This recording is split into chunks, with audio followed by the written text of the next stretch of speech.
Your Worship, and may I ask my juniors to provide the court with a copy of first and second applicants' written heads of arguments. And that is accompanied, Your Worship, by a bundle on which, on top of it, there is a judgment of Major General Thomas Nopoju Hamnyera.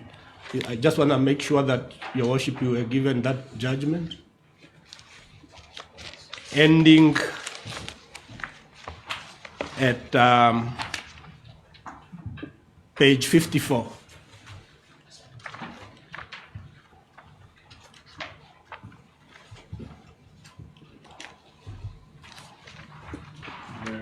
Yes, yes.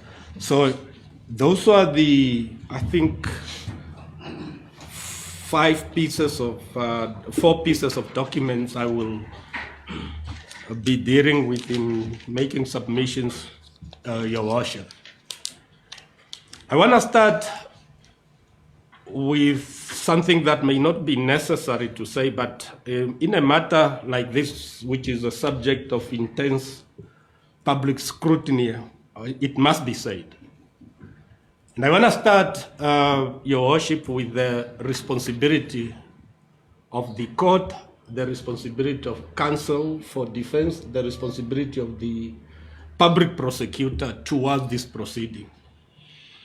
First is that when the accused person comes to a criminal court, doesn't matter, it's a bail application, they come for a dispute to be determined by this court. And that court, there is jurisprudence.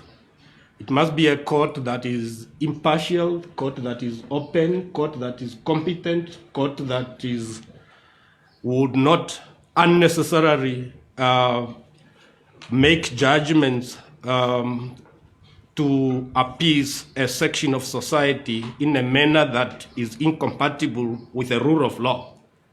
That is the overriding object and nature of the power of court and the expectation of those who come to court as parties, including accused person, Your Worship.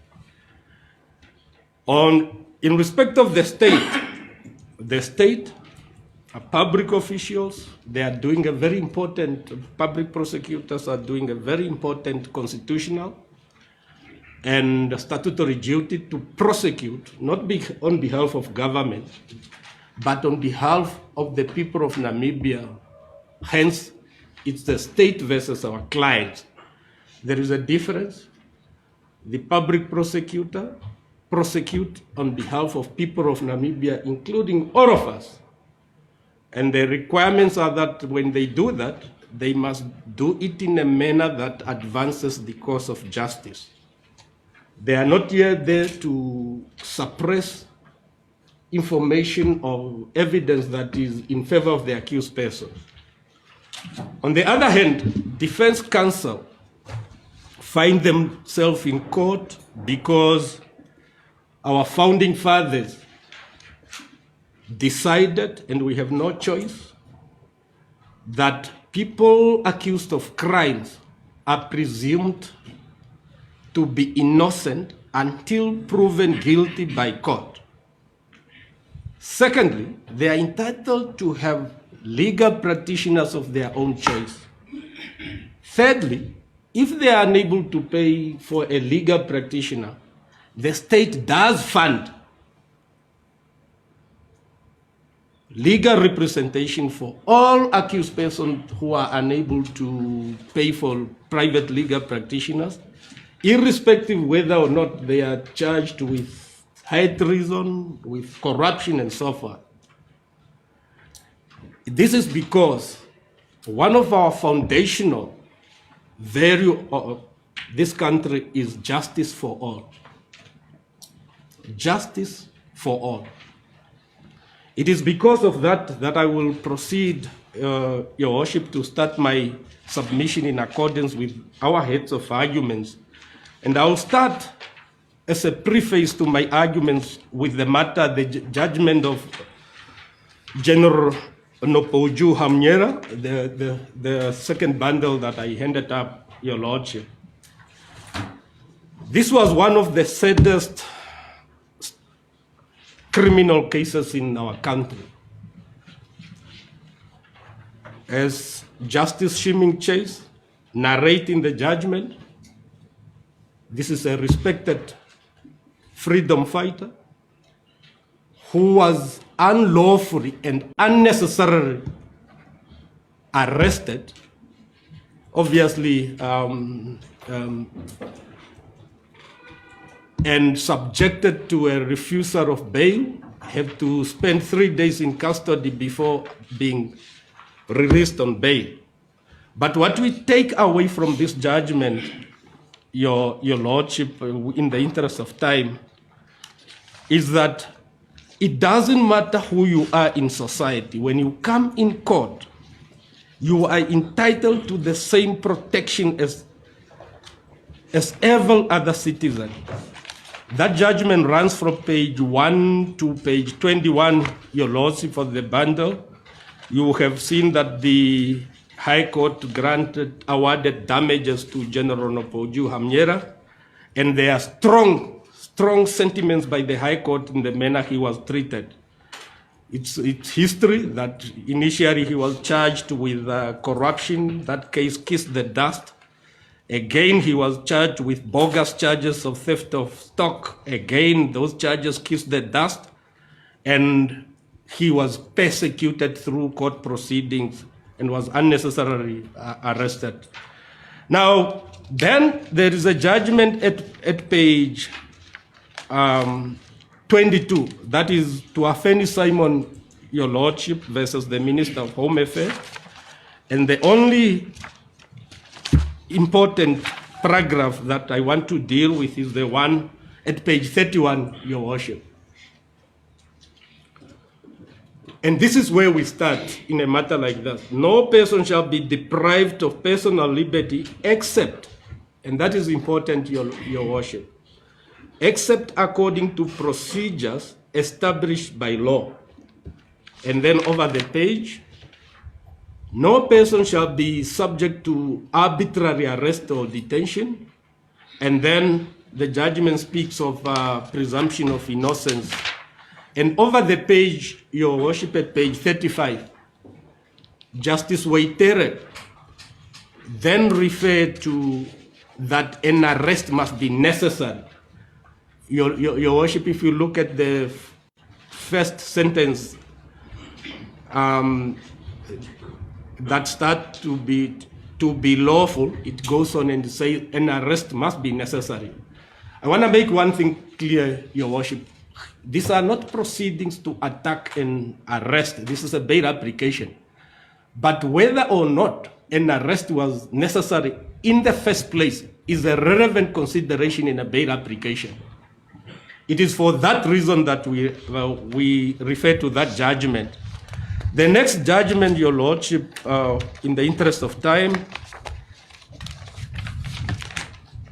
I will be referring to the Hairuru judgment at a later stage. Let's then move to our heads of arguments and start demonstrating that the two applicants exceedingly proved that they are candidate for bail.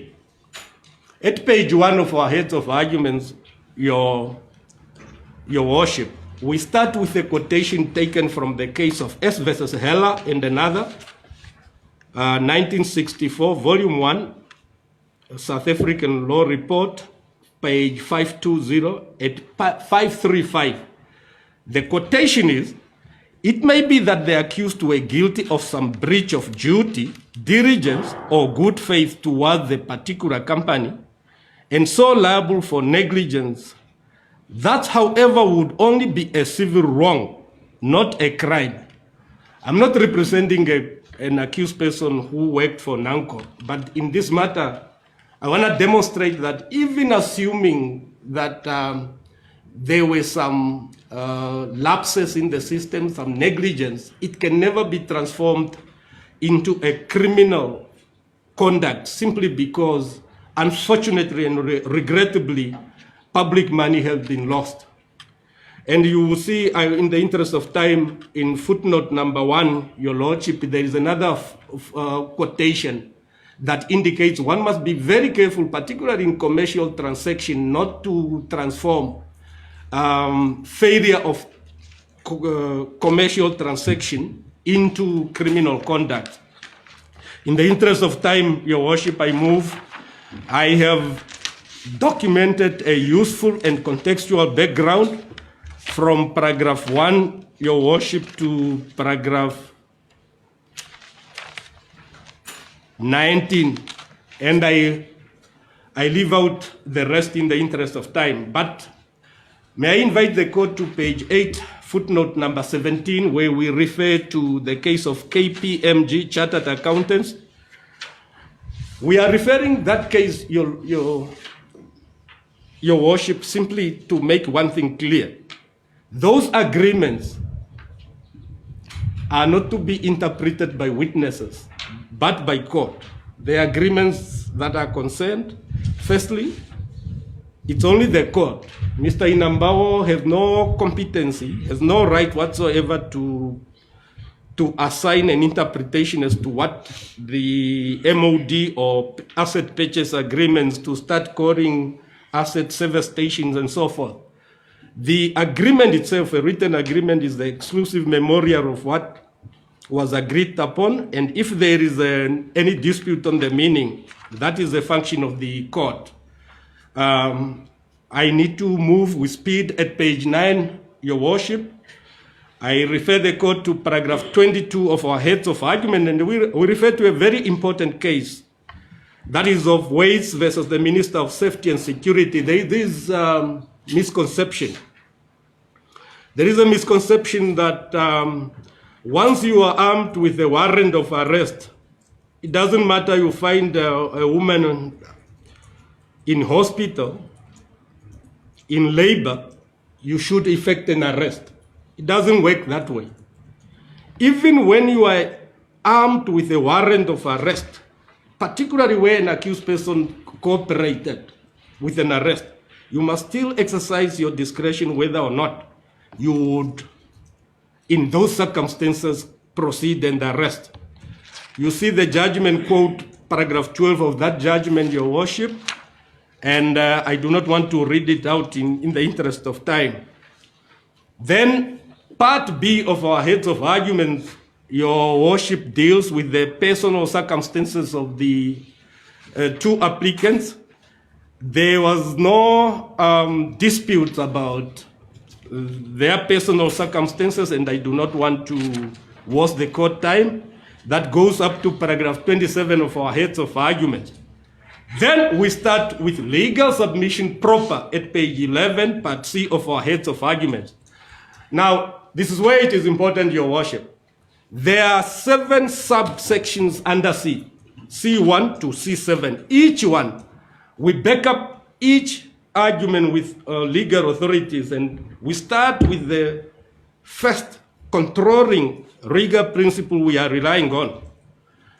And that is that it is easy in matters in which high-profile accused appear and the proceedings are made the subject of immense publication by the media for a court to seek to satisfy public expectation. Such a scenario is not in accordance with the rule of law and legal principles relating to the independence of the judiciary.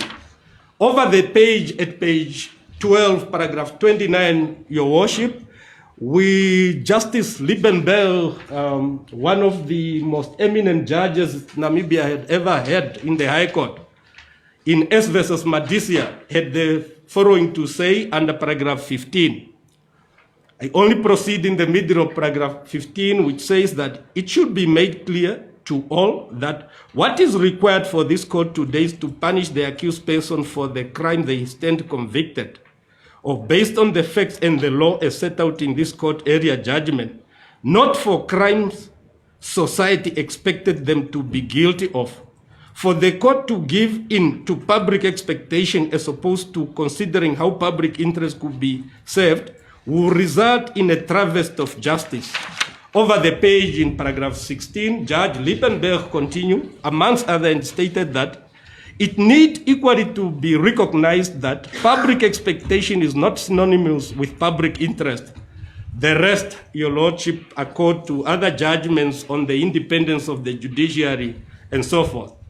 I move with speed to C2, to the second principle we are relying on, and that the court must always, in all the judgments, Your Worship, you will find that there is a central theme, that is, the court always lean toward a release of an accused person on bail.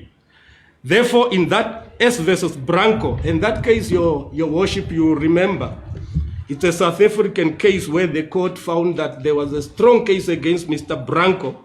In fact, that was, I think, 2 tons of, 2 containers of mandrax in South Africa. He was not a South African citizen.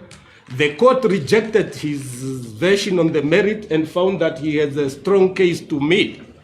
But the court granted bail. But the most important with Branco's judgment is that it relied on S versus Akes on the Namibian case. And it says that the fundamental objective of the institution of bail in a democratic society based on freedom is to maximize personal liberty. The proper approach to a decision in a bail application is that the court will always grant bail where possible and will lean in favor of and not against the liberty of the subject, provided that it is clear that the interests of justice will not be prejudiced. Your Lordship, you remember now on your notes when I asked Mr. Inambao, I have greatest respect with him as an officer, but when I asked him and I heard that he was trying to retract things he considered under my cross-examination, it's not permissible. He couldn't, because I was asking him on behalf of my clients, not on behalf of every other person. So he said he did not arrest my client because they are flight risk. He did not arrest them because they would interfere. He did not arrest them because they are a danger to society. He gave no reason whatsoever how interest of justice would ever be prejudiced. So with respect, Your Worship, I ask that the court have that in mind when considering the facts and the law. We move to page 14, paragraph 31. Now, judges who served in apartheid courts, of course, many of them failed in their duties to do justice because the consideration of the so-called security factors those days against organizations such as ANC and SWAPO, some of them, as soon as they saw an accused person accused of political crimes, they failed in their duty. But there were those judges who refused to be judges who were not prepared to do justice. Therefore, in the case of Asa versus Minister of Home Affairs, 2012, Volume 4, SA 544, the South African Supreme Court spoke about a long list of cases since 1879. And you will see, Your Lordship, a quotation from Judge de Villiers, CJ. Even before that, before constitutional democracy, both in South Africa and Namibia, judges on all cases on liberty, they always stated that the court must always lean towards granting bail or releasing an accused person. I do not want to waste time. That quotation is relevant and it goes over the page. And Your Worship, I do trust, and I have, with greatest respect, I have confidence that the court will, in goodness of time, read all this. But in the interest of time, I move to submission number C3 at page 15. And this is what is important, Your Worship. It is, what is that one all-embracing issue the court must concern itself during the bail application? Your Worship, to be fair to court, the court continued reminding us during this proceeding that Your Worship, you are concerned with the question of bail. You reminded us on my count more than 10 times. And you are not alone, Your Worship, because the High Court of Namibia is with you. In S versus Pinheiro, you remember, Your Worship, that was the case of some Spanish nationals who were found fishing in Namibian waters right after independence, some years after independence. That is 99 Namibian Law Report, page 18. And Justice Frank, those days, stated over the page, Your Worship, if the court can move to page 16. So he says that in principle, the court addressed only one all-embracing issue. Will the interest of justice be prejudiced if the accused is granted bail? That is the overriding consideration. It's not a theoretical, abstract process where you simply tick off, this is a Schedule 1 offense, this is corruption, is not bestiality, it's high treason, it's murder, then you tick it off, I will refuse bail. There must be something that you found on facts in a bail application that shows you that in the administration of justice will be prejudiced. That is the main thing. And then I move with speed to before argument number C4, Your Worship, I invite you to look at footnote number 23 at page 16. Footnote number 23. Of course, I have greatest respect for Advocate Lirungwe. He discouraged me to refer to a book that I have authored. But a book is a book, Your Worship.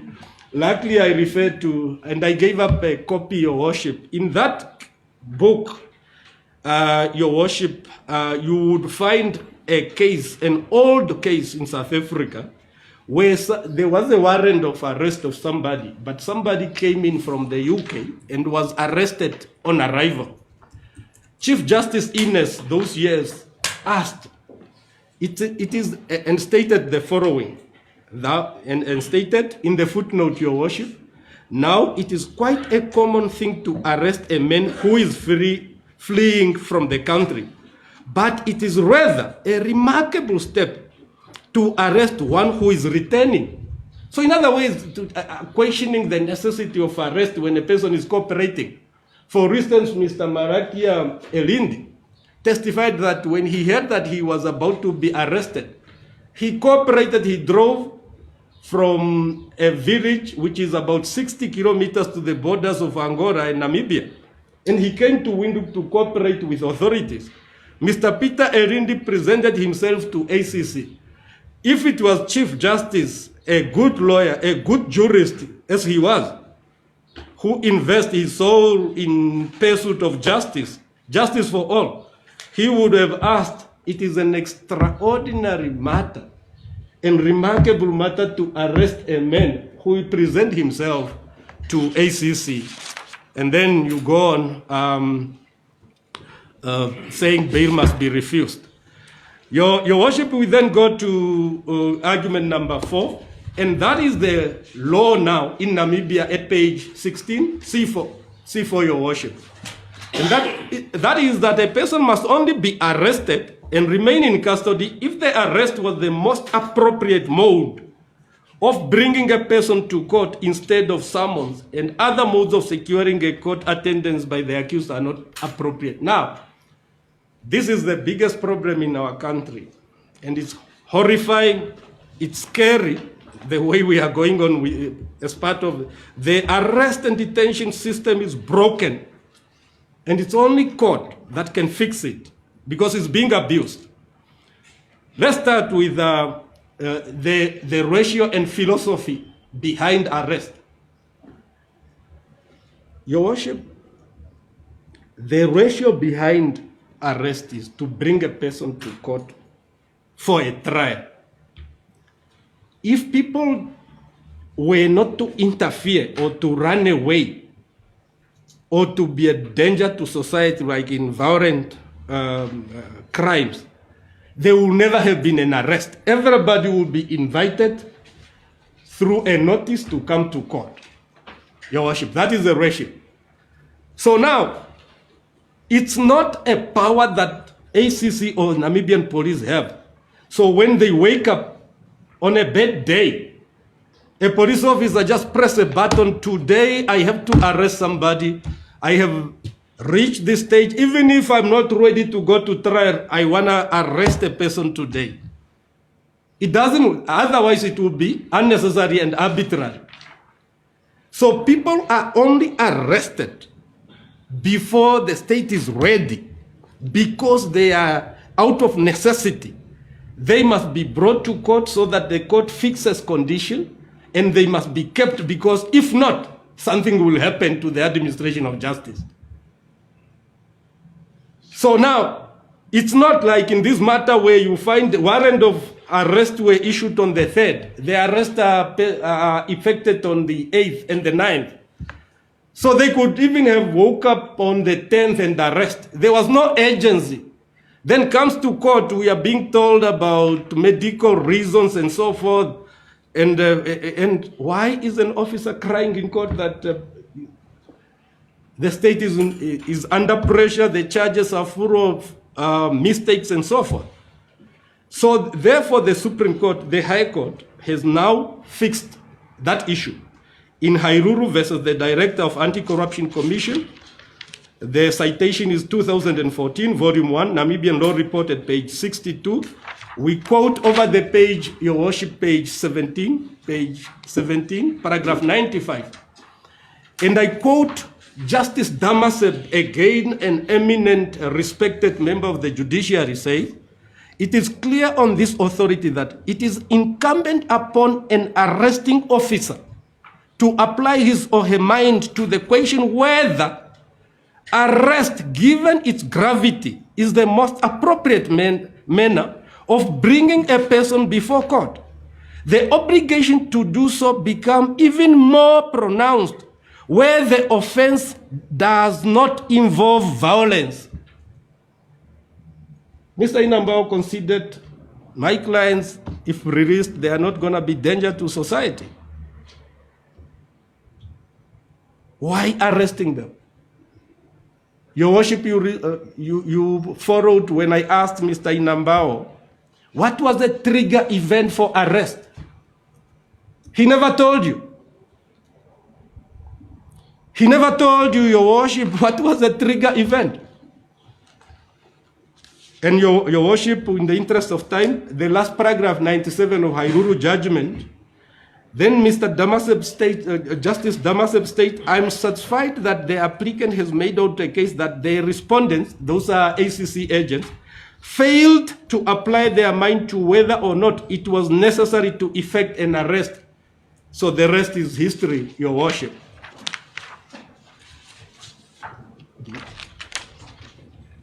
Yes, my junior is reminding me that the portion, the middle paragraph 96, the highlighted one, Your Worship, where the court is talking about abuse of power by ACC respondents and so forth. Remember, that is a matter where media personnel were taken to NHE offices when Mr. Hairuru was unnecessarily arrested, and both the Supreme Court and the High Court had strong sentiments against ACC for doing that. In this matter, it's not different, and they have never learned, Your Worship. Now, I move with speed at page 18. Now, this matter of S versus Swanepoel, Your Worship, you must have come across this judgment. And it's very important because in that matter, Ms. Swanepoel has had convictions on fraud. She has pending cases, and the investigating officer said there are also some other new cases being added. Bail was refused by a magistrate of Windhoek. And look at what Justice Maritz and Damaseb stated in the first paragraph. He said that we have also given consideration to the amendment of Section 61, that is public interest, Your Worship, of the Criminal Procedure Act, and the effect thereof on this application. We are mindful of the fact that even if the court were to consider that there is not a likelihood but only a possibility that the appellant will abscond or interfere with witnesses, the court may still refuse bail if it is in the interest of public and the administration of justice to do so. It is our considered view that such a possibility can be appropriately addressed by the imposition of condition. This was an applicant with a history of conviction. So in other words, the state has the comfort. The state had the comfort to say, but this man, this lady, in the past was found guilty. But even in that scenario, the High Court gave bail. And while we are there, Your Worship, may we refer to a very unfortunate statement made by the magistrate in that Swanepoel matter, Your Worship. Can I invite the court to exhibit H1? H1, Your Worship. And H1 at page 16 of that bundle. Your Worship, in the middle of the judgment of Swanepoel, the High Court criticized the consent magistrate of Windhoek when she retorted in her judgment. She said, now the court is left with this question: should the court grant the accused bail? Is she going to continue and work? Your Worship, in the middle, page 16, the third, Your Worship, the quotation. Page 16 is the third paragraph I'm reading. I'm seeing that the paragraph numbered 4, 5, 6, and 7. Oh, no. Oh, it's actually 116. Sorry. I think it was 116.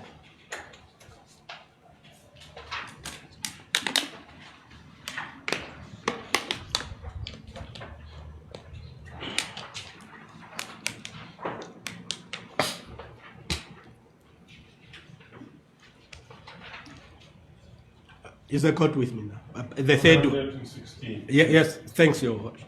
You see, now the court is talking about a most significant misdirection by the magistrate of Windhoek who was concerned, who ruled in that matter. Now she stated, now the court is left with this question: should the court grant the accused person bail? Is she going to continue and work, or is she going to continue committing similar crimes as she did? What did she learn from the previous conviction? Nothing. So the court has got a fear that should the accused be granted bail, she will go and commit similar offenses again. And then the High Court, the two judges of the High Court criticized the magistrate, and then the court at page 117, Your Worship, redirected the magistrate that in bail application you must first start with S versus Akeson, even after the amendment to section 61 of the Criminal Procedure Act. And then you look at how deep are his emotional, occupational, and family roots within the country. What are his assets? What are the means that he has to flee from the country? How much can he afford the forfeiture of bail money? What travel document he has to enable him to live? What arrangement exists or may later exist to extradite him if he flees to another country? How inherently serious is the offense in respect of which he is charged? The rest goes on, Your Worship. And at the bottom, then the court went on to discuss other considerations, and the High Court then listed them. And then you would see at the end, Your Worship, the court in that matter, with an accused person who has previous conviction of frauds and theft, granted bail in the High Court and attached conditions in lieu of or in alternative of refusal of bail. That is how important the High Court and the Supreme Court in our country respect liberty of an individual. Back to our heads of arguments, Your Worship, and I ended at page 18. If I can just invite court to go to page 18 of our heads of argument, paragraph 35. Again, Your Worship, we refer to that paragraph of Branco, which says, finally, a court should always consider suitable condition as an alternative to the denial of bail. Conversely, where no consideration is given to the application of suitable condition as an alternative to incarceration, this may lead to a failure to exercise a proper discretion. And then it goes on and say, the appellant has stated that under oath that he is prepared to report to the police station. Like in this matter, I discussed with Mr. Inambao. Your Worship, may I refer you to a case that I didn't refer to? It's a case of Harry Simon versus the state. That case, Your Worship, I think it is in 2006 Namibian Law Report. I will ask my junior to file it with your clerk, Your Worship. The court stated that the last answer, favorable answer, extracted from the witness is final. So when I ask Mr. Inambao on a particular representing my client, as far as my clients are concerned, he's bound. He cannot, when I am in the High Court, when I have left this court, I have done my duty, I have cross-examined, I heard from sources that apparently behind my back, he was trying to retract concessions. He can never do that, Your Worship. It's not possible. So he can give whatever answers he wants to give to other counsel, but not to retract things he considered when I was cross-examining. It will be an irregularity for such a scenario to play it out in court. Then, Your Worship, let me go to page 19 of our heads of argument. And this is where this is a demonstration of how broken the arrest system in Namibia is. It's demonstrated in paragraph 36 of our heads of argument, page 19.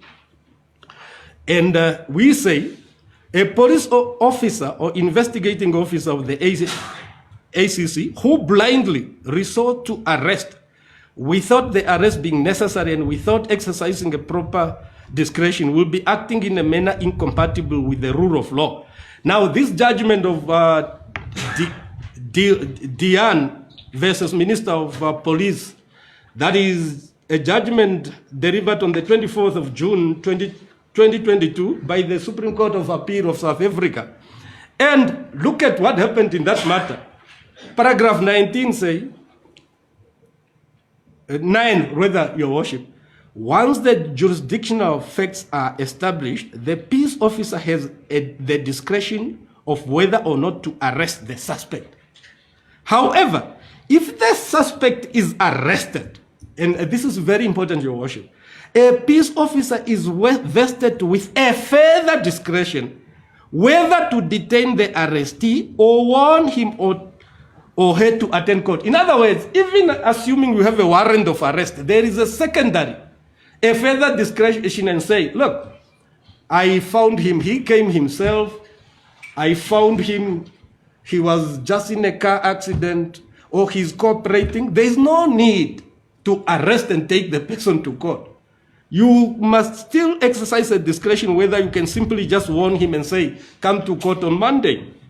And then the court said, the arrest and detention of the suspect is but one of the means of securing the suspect's appearance in court. And Your Worship, can I invite the court to page 20 of our heads of argument? It's a continuation from the same judgment, Your Worship. Because there, we highlighted deliberately what is very important, and in Namibia, this is a huge problem, Your Worship.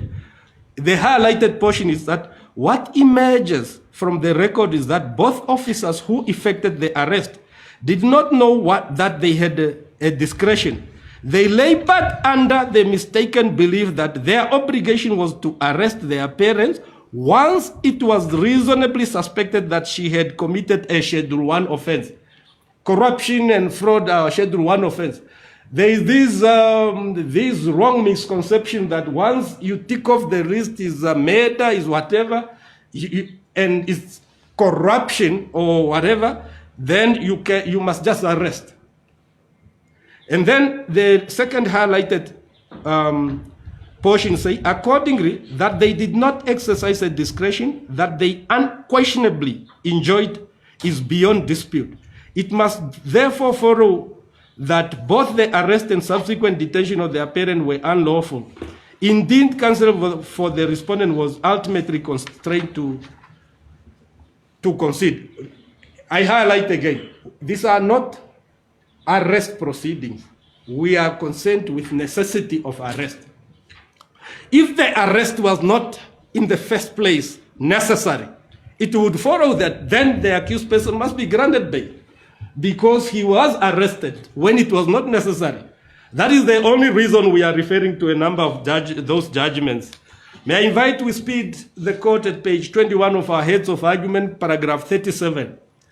And now, Your Worship, the Unengu judgment is important in our country on many aspects, legal aspects.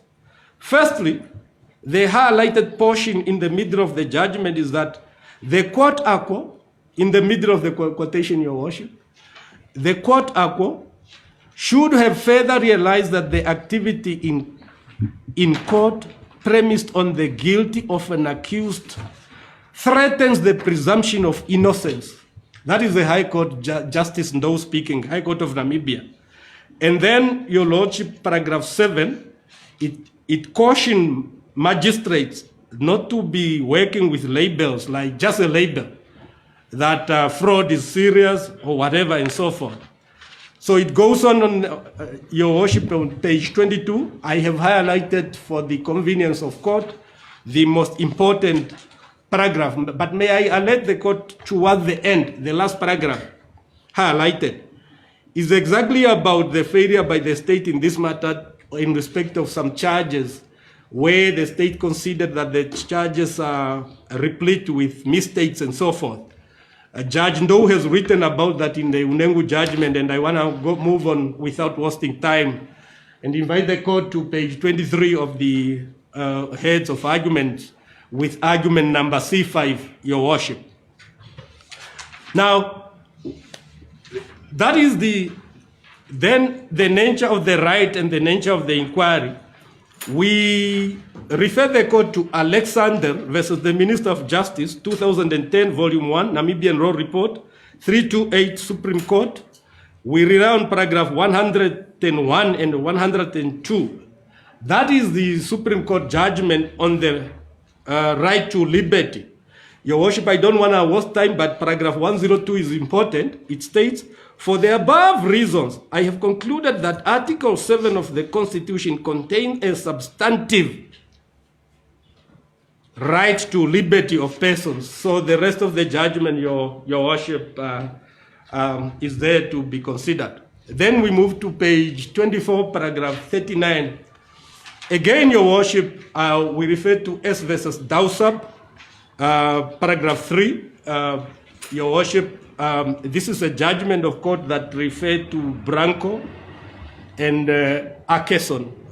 I had a privilege to author this judgment when I acted as a acting judge of the High Court. And in that matter, this will not come back to bite me. I refused bail, and the court refused bail, because in that matter, the defense did not deal with the merit at all. The defense have disclosure of all statements, but refused to disclose what is the defense in that matter. So it never showed that the state has a weaker case, because it refused, notwithstanding the fact that by that time the police docket has been given to defense. It was a case also involving violence. There were two murders in that matter. But what is important in paragraph 3 is this. The court is saying, due to the fundamental nature and importance of the right to personal liberty and freedom, any court confronted with a question whether or not to release an accused person on bail pending his trial should, irrespective of the perceived seriousness of the criminal charges faced, approach such a question fully conscious of the fact that persons accused of committing criminal offenses are constitutionally presumed innocent until proven guilty, and that bail pending appeal may only be refused if, after a proper assessment of all the facts, the court is of the opinion that the release of the accused shall be prejudicial to the administration of justice, and no bail condition will be sufficient and appropriate to address the feared prejudice to the administration of justice. So, Your Worship, there are several judgments about that. And at page 25, Your Worship, I refer to Safu judgment versus the President of South Africa. You remember, Your Worship, that that is a judgment where President Nelson Mandela was unfairly treated in court when he was asked to subpoenaed in application proceeding to subject himself to cross-examination. Now, Your Worship, when Peter Elindi testified, there was no single question by the public prosecutor in relation to charges he's apparently facing. There were general questions on the agreements and so forth. There are several other matters that the counsel for the state did not suggest a contrary position to him. In those cases, whatever that was not disputed under cross-examination, with respect, the court must approach it that the state did not intend to dispute. And that is, those facts must be taken as common cause. I move to page 26, argument number C6, Your Worship. And Your Worship, it's not a small thing. It's not a small thing. There is one thing the court must be strong and robust in Namibia, is abuse of court processes and court procedures. We saw it happening before independence. Just right in the next building, Your Worship, when Mr. Aaron Mushimba and a certain Mr. Shikongo were put on trial, where the investigating officer corrupted a secretary of one law firm to steal confidential information from the consultation and notes and content of the file, so that the state, when prosecuting Mr. Mushimba, was in a stronger position because they have stolen privileged information. Mr. Mushimba was convicted and sentenced to death. And the Supreme Court of Appeal in South Africa set aside that conviction and sentence of death simply on the basis that the state hands were dirty. They have no right whatsoever to resort to unlawful means when investigating crimes. So why do I refer to this? Accused persons were mistreated, were mishandled in this matter. I do not want to refer to list them. Accused persons testified, including more lamentably, invitation of the media to accompany people being arrested, Your Worship. No court of law will ignore such an irregularity. The other day we saw another person it's a notorious public fact, Mr. Hengari being paraded. Luckily, this court doing justice, we heard that he's granted bail. If people are being harassed during arrest, are being mishandled during arrest, it's not the court's duty to assist such officers. Hence, we refer to the matter of Afrishua CC versus Watson, 2009, volume 2, SA 127 SCA, paragraph 39, towards the end of the quotation, Your Worship. It says that the principle underlying the par delictum rule is that because the law should discourage illegality, it will be contrary to public policy to render assistance to those who defy the law. And Your Worship, in our submission, my opening statement written, we handed it up already on the first day of this bail application. We refer the court to a matter of Pretoria, Portland Cement versus the Competition Commission in Namibia, in South Africa, where the members of the Competition Commission in South Africa invited the media and so forth and abused their power. Now, there is one judgment that is important in Namibia, and that is the judgment of the late Pio Tiek, a judge of the Supreme Court, who was unfortunately subjected to the grossest abuse through investigation.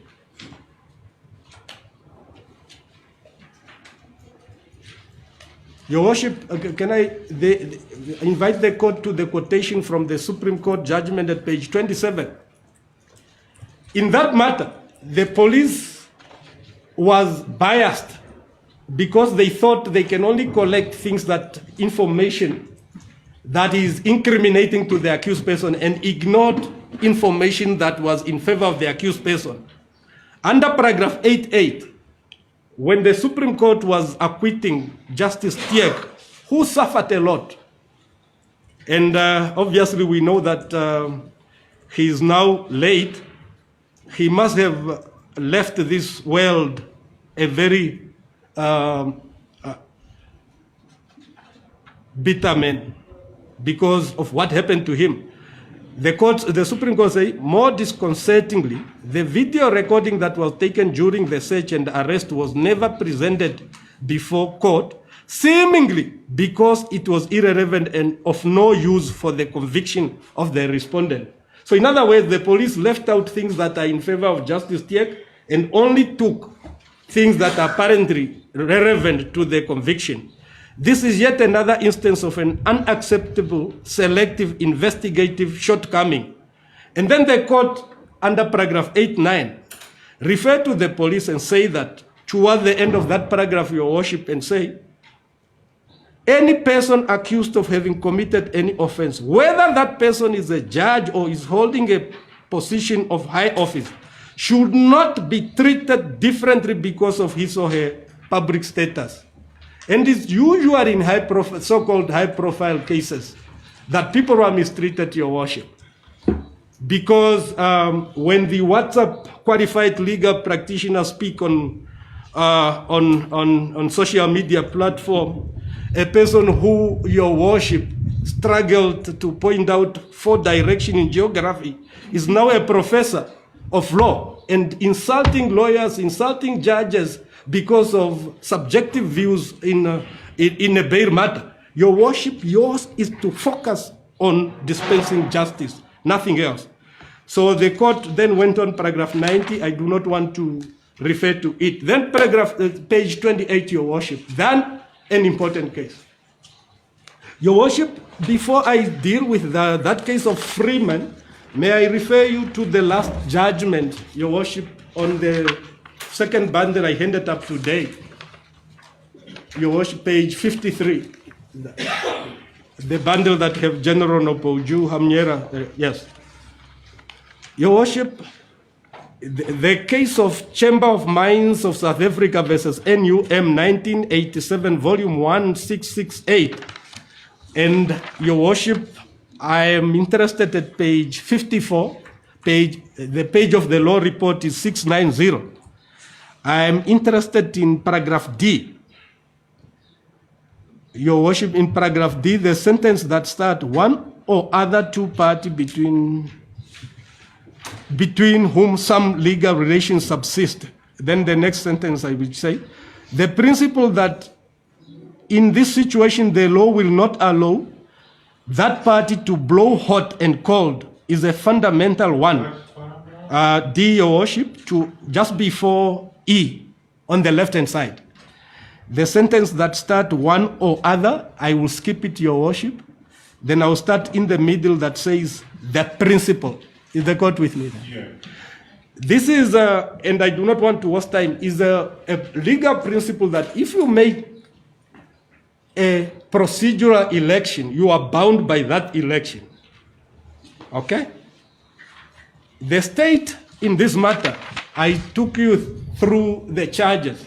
Some of the charges, in fact only one or two, refer to section 332(5) of the Criminal Procedure Act. The state knew from the beginning that Mr. Elindi, Peter and Malakia Erindi are being prosecuted because of what they did for a corporate entity. But the state, for purposes of this bail application, opted to charge them personally and did not rely on Section 332, subsection 5. Your Worship, one newspaper reported that we argued that apparently company directors are never charged. We never made such an argument.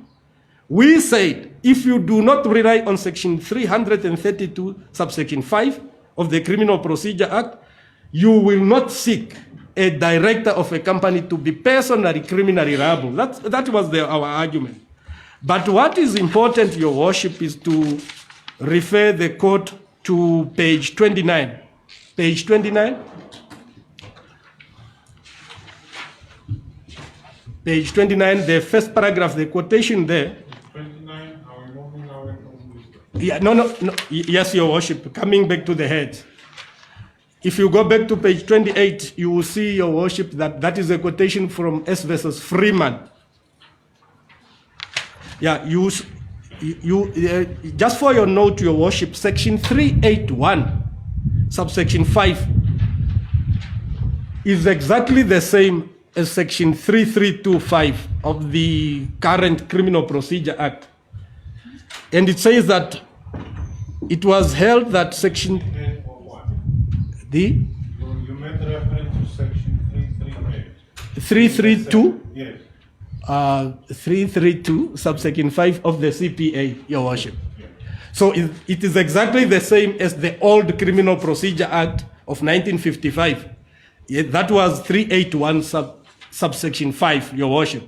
And the court said, the court said that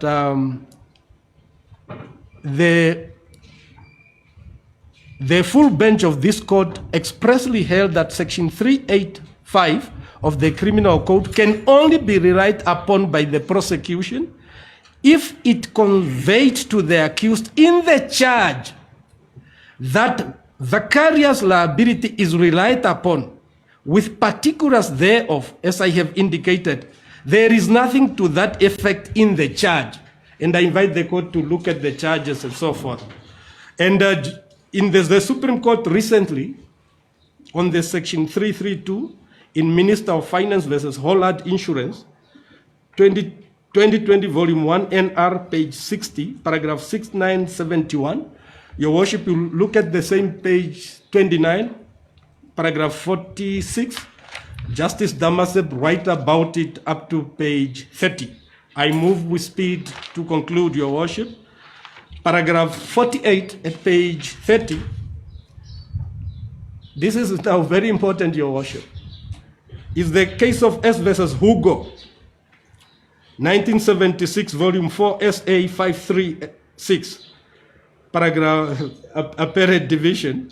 And already, all those of us that were at UNAM would already hear criminal law lecturer, Your Worship, highlighting that in fraud, precision is necessary. You must be precise with your charges. And that is the principle set out in that judgment. And when you look at that principle and look at the charges on which we came to this court in a bail application, those charges are a travesty of what a charge of fraud should be with respect. And at page 31, Your Worship, page 31, may I invite the court to look at footnote 35. It's the judgment of R versus Alexander, 1936, AD, at page 457. The court stated what is the charge and what must it contain. So when Mr. Inambao, a number of times, almost shedding tears, told us that they were under pressure, they worked until 2 in the morning, whatever. The charges are full of mistakes that in future, Your Worship, they will be amended. The court is not a Sangoma. Does not know when and how they will change the charges. The court is working on the basis of the charges placed before court.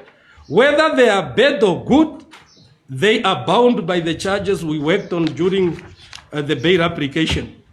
I invite the court at page 39 of our heads of argument, and this is now very important, Your Worship, S versus Tekla Lamek and others, the so-called Teko Nuktek case. I just want to, again, this was one of the so-called high-profile corruption cases in Namibia. It was labeled, and accused person faced a number of charges, and we know that history, they were never convicted of any offense. But to be fair to the Windhoek Magistrate Court, they were granted bail. If they were refused bail, it would have been a failure of justice. But what I'm interested in is Justice Liebenberg talking about the state poor way of framing charges.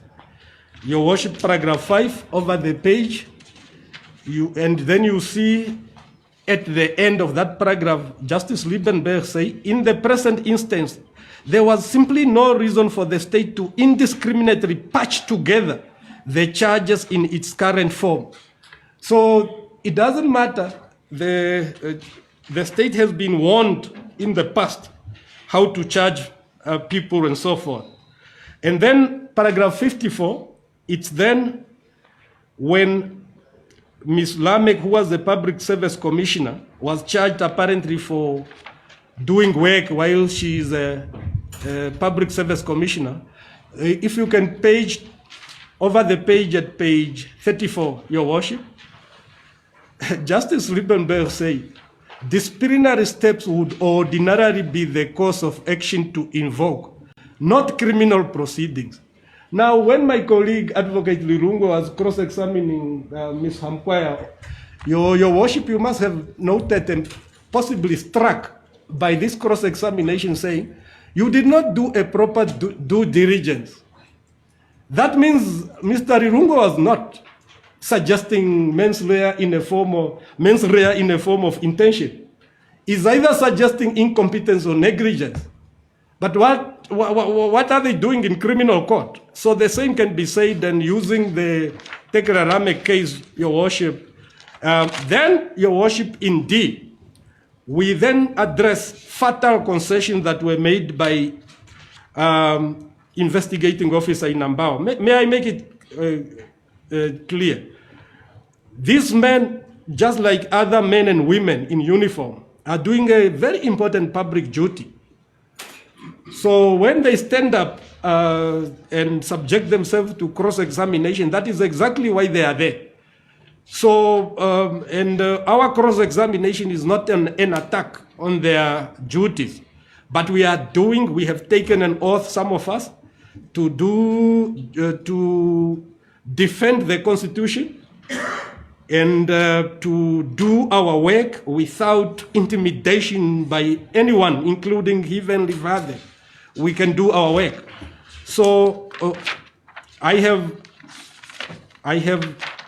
listed all those, Your Worship, and then, Your Worship, I want to conclude with this. The conclusion is there. By referring you to the case of S versus Paures. S versus Paures, Your Worship, you must have read that judgment. I know, Your Worship, you are a passionate case reader. And in Exhibit H1, Your Worship, the moment one reads this judgment, I was again involved, Your Worship. It's reported as S versus Paures, 66.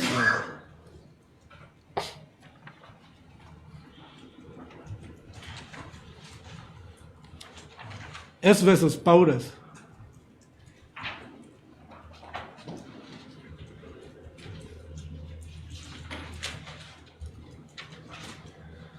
2011, Volume 2, NR 649. Your Worship, at the beginning, that person was charged in contravention of Section 31, subsection 1 or A of the Anti-Corruption Act, you would then see that at paragraph 4, at the same page, the judge's quotes from the defense lawyer's heads of arguments, and you would see, Your Worship, in paragraph 4, the judge says, Mr. Namanja, who appeared on behalf of the appellant in his heads of argument, submitted in this regard. Then he quoted the arguments by the defense counsel.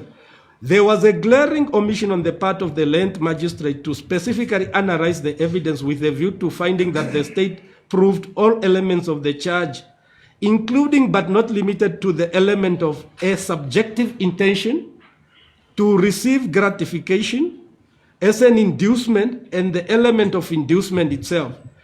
Then Section 35, subsection 1A of the Anti-Corruption Commission Act, with minor differences, is the same as South African Ordinance number 17 of 1939.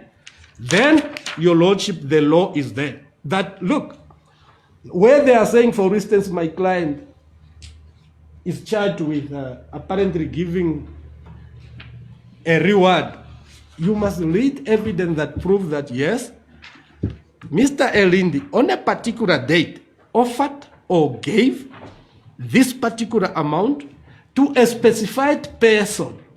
And it is an element of that offense to describe that person was being induced to do what. And though that is the law, it's not about just putting up words, and there was absolutely no evidence whatsoever on the merits of those charges, and the charges are bad. And I end, Your Worship, with one important thing. It's a difference between criminal fraudulent misrepresentation and commercial misrepresentation. Luckily, Your Worship, if you go to Exhibit H1, page 183, Your Worship,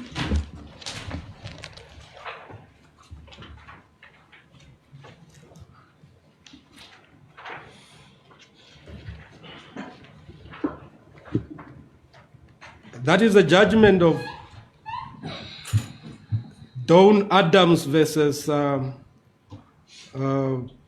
Van der Berg and others, judgment delivered on the 20th of November 2018 by Justice Prinsloo. Your Worship, if I invite the court to go to page 211, paragraph 89 of the judgment. The court stated, 211, paragraph 89 of the judgment of the High Court of Namibia. It stated that, referring to Transbank Africa versus Freisch, 1977, it says, a party who seeks to establish the defense that the contract which he entered into is voidable on the ground of misrepresentation must prove the onus being upon him. In this case, because it's a commercial context, it's NAMCOR and the state actually must prove that a representation was made by the other party in order to induce. So in other words, it must happen before the act, before that person acts to his prejudice, to induce him to enter into the contract. That representation was material. In other words, it's not ever, even if it is wrong, that party must show that it was material. Number 3, that it was false in fact. Number 4, that he was induced to enter into contract on the face of representation. Now, with respect, I have Mr. Inambao said he never did any course in contract and commercial, yet he's investigating commercial transaction. He did not, with respect, have any knowledge whatsoever how fraud could be committed. His version, and I took note, can you distribute that? His version went from fraud committed somewhere in May to 2021 to prior to 8th of May to after 8th of May to the 19th, and I took note. His version was contradictory. This is how his version was. I took note. This is exactly how he was. He threw us around. He even said at some point the fact that Ms. NAMCOR was already on the bank, Enecon Bank, that is arrangement or undertaking. Then he said the supply petroleum product supply agreement was legitimately concluded. Then at some point he said, no, the dynamics were all these were good commercial transactions. Something only happened after bribes were paid. I have never seen where fraud can happen in reverse. And then the warrant of search, on the basis of which my clients were arrested, it says, Your Worship, the warrant of search says, yes, arrest, Your Worship, Your Worship in H1, the warrant is at page 1.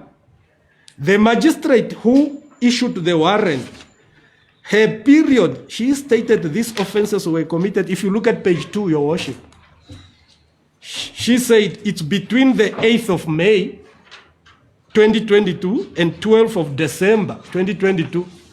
That's what the magistrate was told. But in court, remember, misrepresentation must happen before a victim acts to his prejudice. But in this matter, it's an impossibility because it's common cause that it's NAMCOR that approached my client. My client never offered anything. In fact, it was my client that was induced to enter into contract. So they must search for a misrepresentation in NAMCOR's communication because it is NAMCOR that approached my client. In any way, Mr. Inambao killed the state case, overkilled it actually, when he stated, actually, the dynamic until the 19th of July were good. So there was never misrepresentation. And he found himself also saying, Mr. Murunga is a victim of fraud. All that, Your Worship, you have those facts on your notes, Your Worship. And then the biggest failure is this, is the case that in fraud, commercial fraud, if you accept to continue with the contract, you can never rely on fraud. And that is at page 180, Your Worship, 180 of Exhibit H1. That judgment of Bowditch and Peel, the last 5 lines, page 180.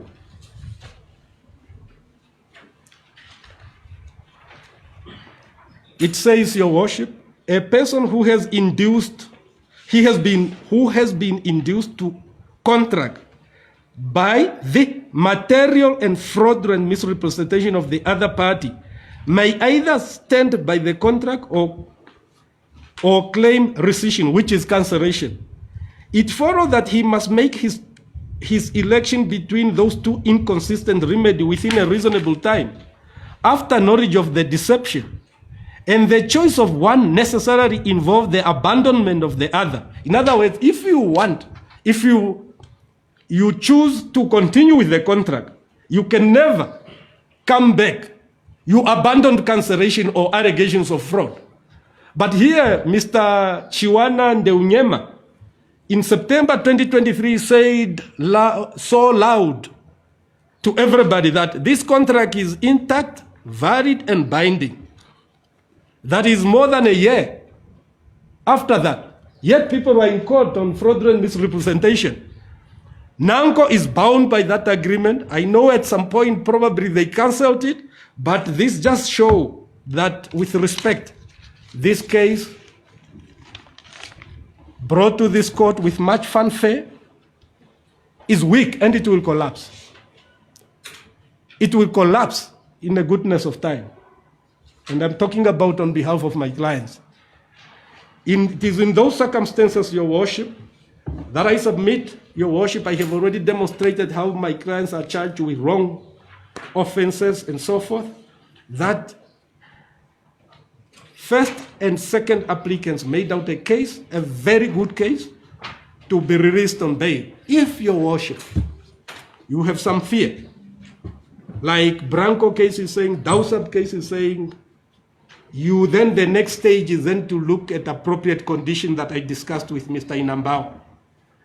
Mr. Inambao stated administrative arrangements will be made for my clients to report if that is a condition, and he said, Your Worship, he would also be happy that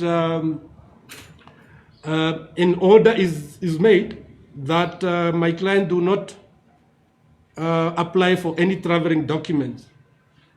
In view of the weakest nature of the case, my primary asking is that accused person be warned, Your Worship. In the event of the court finding that warning would be inappropriate, then, Your Worship, bail in the amount of 50,000 like the other two accused persons should be fixed with conditions, Your Worship. I suppose that the same public interest has always been there when the two accused persons were granted bail. Your Worship, that is my case for the first and second applicants. If there is anything that I left out, Your Worship, I refer the court to our written submissions at the beginning. They are useful again. And the written submissions. Unless the court has a question, those are my... Oh, Your Worship, I forgot. I have a specimen indictment if somebody is being charged in official capacity.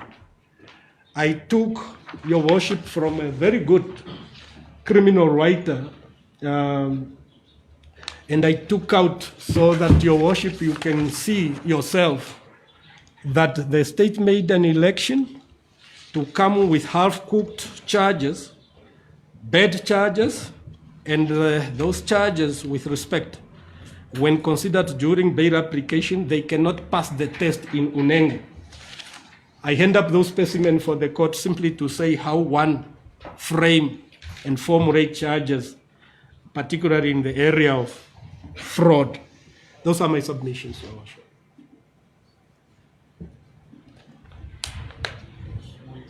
It's in order, Mr. Namani. Yes, as the court.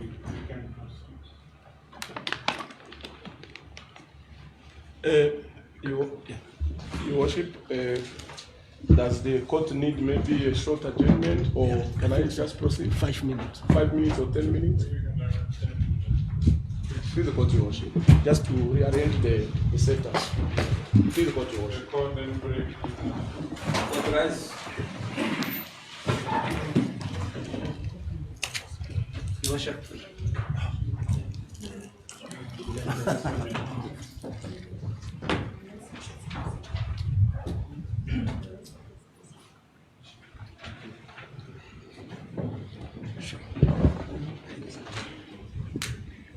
There's nothing more to